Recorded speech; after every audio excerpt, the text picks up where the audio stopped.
주진 의원님.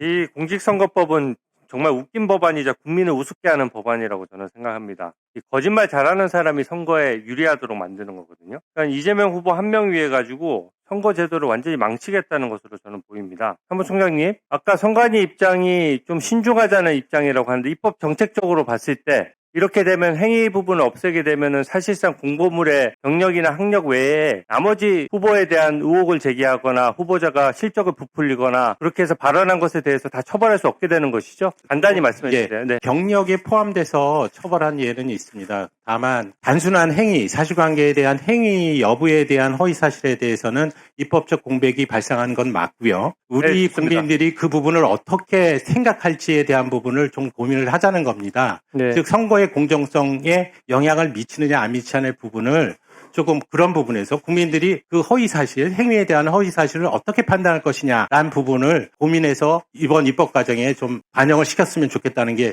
저희 생각입니다. 이게 선거제도는 원래 대국민 인사청문회랑 똑같은 거거든요. 민생에 바쁜 국민이 어떻게 일일이 후보자들에 대해서 조사를 합니까?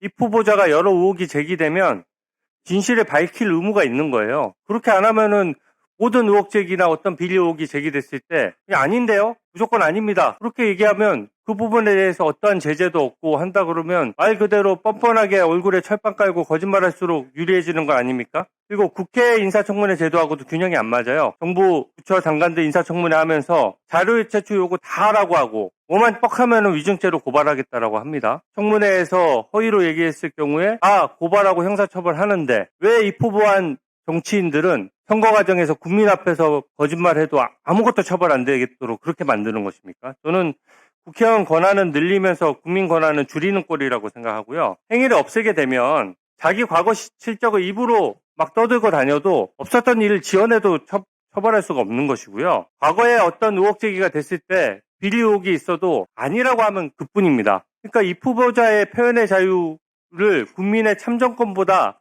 앞장세우는 것이거든요.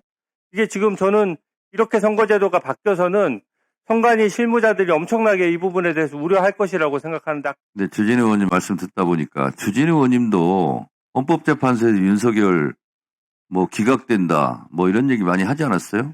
그리고 대법원 파기재판 얘기한 건 결과적으로 거짓말 아니었어요? 아니, 주장을 담은 거짓말이죠. 그러니까 마치 본인은 이슬처럼 지고지순한 것처럼 얘기하지 마시란 얘기예요. 본인도 거짓말 많이 했잖아요. 100번 양보하더라도 거짓 주장이잖아요. 사돈 낱말하지 맙시다.